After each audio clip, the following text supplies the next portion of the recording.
নিজের পরিবারকে বাঁচিয়ে এবার রুডিকে পুলিশের হাতে তুলে দিল সোনা ও দীপা। হ্যাঁ বন্ধুরা, এমনটাই দেখতে পাবো আমরা অনুরাগের ছোঁয়া ধারাবাহিকের আগামী পর্বগুলোতে। দীপা ও রূপা মিলে সোনাকে নতুন করে সুন্দর করে সাজিয়ে দেয়, সোনার জীবনে আবারও নতুন রং নিয়ে আসে। রূপা তখন বলে, আমি চাই না আমাদের মাঝে কোনো কথা লুকিয়ে থাকুক, তাই আমি তোমাকে সত্যি কথাটাই বলতে চাই।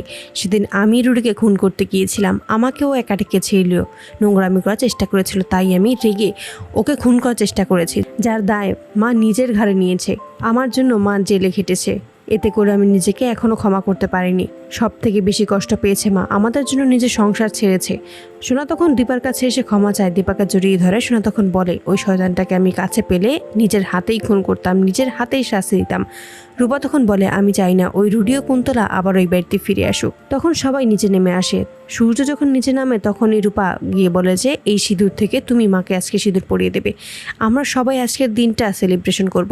অপরদিকে দেখানো হয় রুডি সেনগুপ্ত বাড়িতে এসে হাজির হয় এবং প্রত্যেকটা ঘরের ভেতরে বোমা ফিট করে। তখনই নিচে চন্দনের দরকার পড়লে লাবণ্য বলে, আমি উপরে যাব আর নিয়ে চলে আসবো। ও লাবণ্য উপরে গেলেই রুডিকে দেখে ফেলে, চিৎকার করে ওঠে। তখন রুডি লাবণ্যকে ধরে নিজের গায়ে একটা বোমা ফিট করে দেয়। লাবণ্য তখন সেভাবেই নিচে আসে। দীপা বুঝতে পারে কিছু একটা হয়েছে, লাবণ্যকে কিছু বললে লাবণ্য কিছুই বলে না। দেখতে পায় যে লাবণ্যর গায়ে একটা চাদর জড়ানো। দীপা তখন কাছে এসে লাবণ্যর গায়ে থেকে চাদরটা সরিয়ে ফেলে এবং দেখতে পায় সেখানে বোমা ফিট করা আছে। বোমা দেখে সকলেই ভয় পেয়ে যায়। রুডি তখন নিচে নেমে আসে আর বলে যে সবাইকে কন্ট্রোল করার রিমোট এটা। দীপা তখন বলে লাবণ্যকে ছেড়ে দেওয়ার কথা, কিন্তু রুডি বলে যে ও এই বাড়ির অংশ, তাই ওকেও বাঁচিয়ে রাখা যাবে না। দীপা সবাইকে বাইরে বেরিয়ে যেতে বললে রুডি চিৎকার করে বলে ওঠে, আমি বাড়িতে বোমা ফিট করেছি সবাইকে মারার জন্য, আর আপনি সবাইকে বাইরে বেরিয়ে যেতে বলছেন? আমাকে তো সিরিয়াসলি নিচ্ছেন না, তবে এবার নেবেন, তাহলে তো একটা ডেমো দেখাতেই হয়। এই বলেই একটা বাটন প্রেস করলেই একটা বোম ব্লাস্ট হয়ে যায়। দীপা তখন কৃষ্ণ ও দীপকে ইশারা করে দরজা লাগিয়ে দেওয়ার জন্য। রুডি যখনই পালাতে যাবে ঠিক সেই মুহূর্তে দরজা বন্ধ দেখতে পেয়ে আবারও ঘরে ফিরে আসে।